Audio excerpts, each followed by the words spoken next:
This is the second time I'm attempting to make this video. I'm extremely nervous. I don't know how this is going to be received. It has nothing to do with fashion. It has nothing to do with beauty. It is a personal experience that I may or may not be guided to share with you. I was woken up at 5 a.m. last night after having a very vivid dream. And after having that dream, I had a knowing inside me that this is a video that I needed to make. I don't know why. I tried to talk myself out of it all day, thinking that perhaps it was just my imagination, because the vivid dream that woke me up had actually nothing to do with this knowing in my gut after, and I thought maybe it was just my imagination. But the fact that this is an incident that happened to me as a preteen, I don't know why it is something that would come to me at 5 a.m. and I just thought it is a beautiful story of a miracle that I do believe I experienced, and so it can't hurt to share it. Although I don't know why I'm so nervous to do so. It is something that I have actually shared in a blog post before, many years ago, when I did actually have a blog. So it is not like this is the first time I'm sharing this publicly, although I do think that my platform is a little bit bigger and there are more people from all over the world watching me as of now. So I don't mean to offend anyone with this story, but I hope you will just take it for what it is. And if listening to things offends you, please switch off right now. For the rest of you watching, let me start off by telling you about a story that happened to me perhaps when I was 11 or 12 years old. My father, my late father, was a very religious man, and through his lifetime he used to take us to pilgrimages, to religious pilgrimages all over India. Now, if you have seen temples in India, and if you have seen pictures of temples in India, you will know that they are very grand and very beautiful. So we had gone to multiple religious locations all over India, and we used to visit one in the South India, which a few times a year. This is not the one that I'm going to be talking about. This one was a place that we only visited with him just this once. It is a place called Shirdi that is a few hours away from Bombay, what was then known as Bombay, which is now known as Mumbai.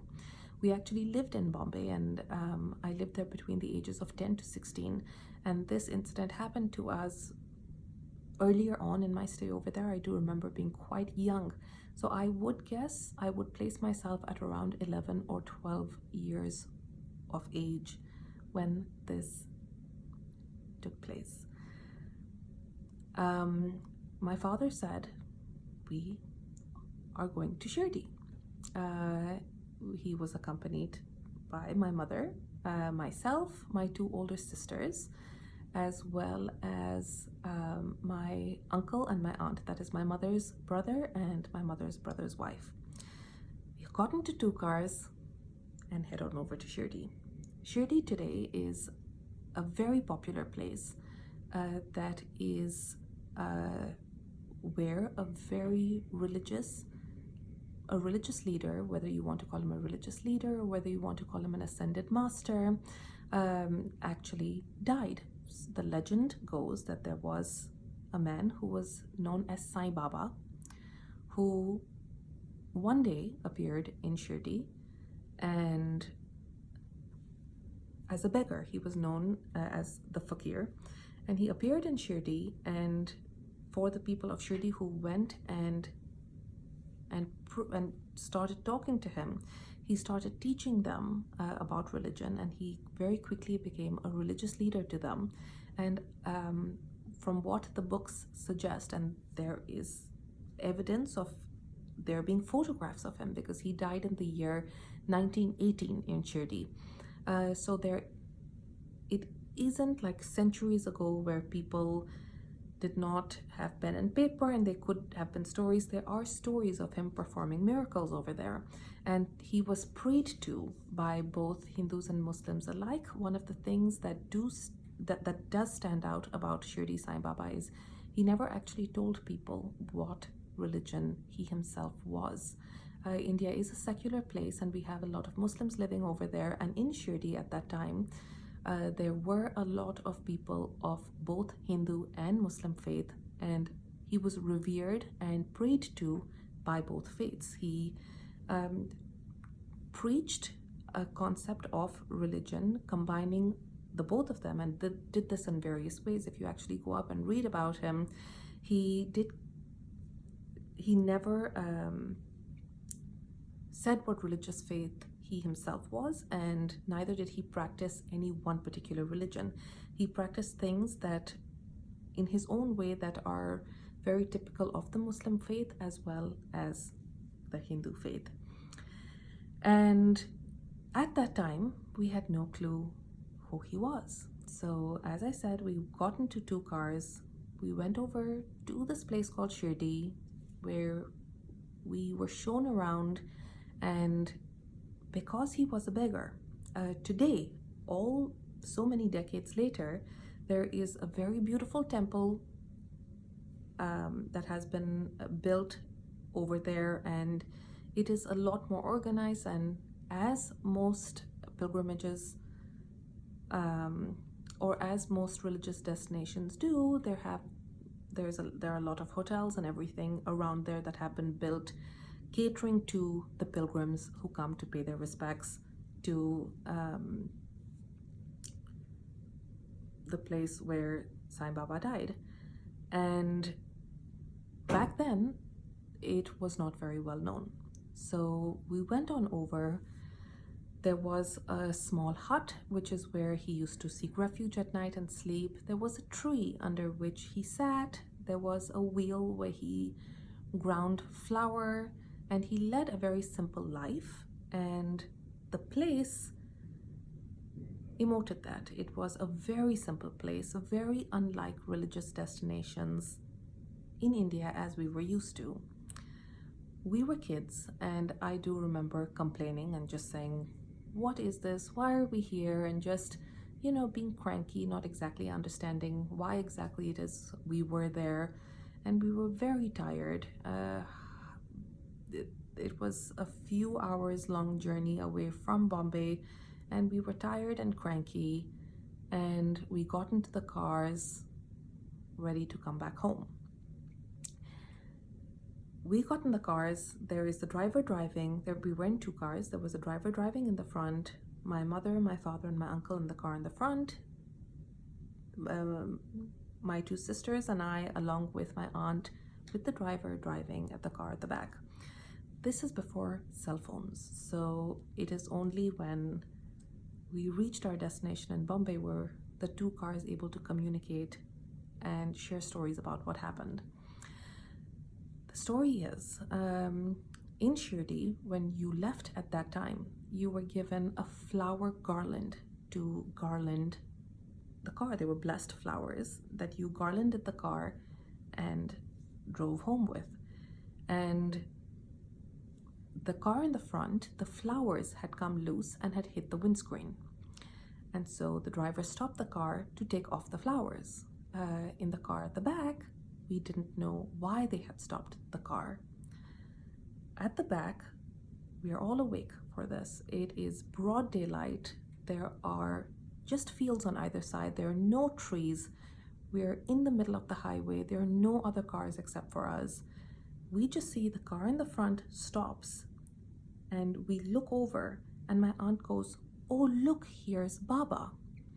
Not here's a man that's no longer alive, or oh, there's a beggar here that looks like Sai Baba. He literally is. And if you Google a picture of Shirdi Sai Baba, you will see that he's fair, he has a gray beard, he dresses in orange robes, like literally exactly like pictures of the person whose temple we are just coming from.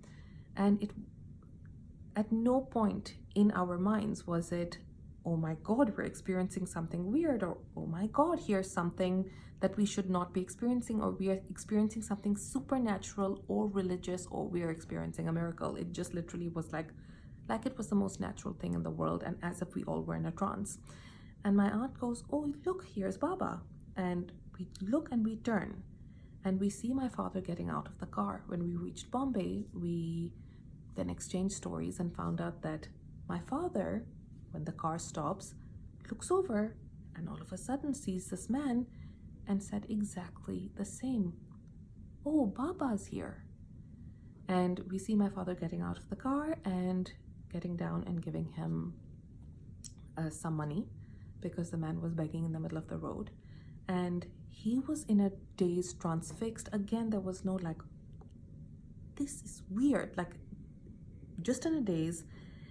We see him get back into the car. We see the car in the front start to move. And our car starts to move. And we are just watching him. And the reason I keep focusing on this way is because in India, you drive on the left-hand side of the road. And he's appeared on the right-hand side. I remember this like it was yesterday. And the cars start to move. The front car starts to move. The car at the back starts to move. He blesses both the cars.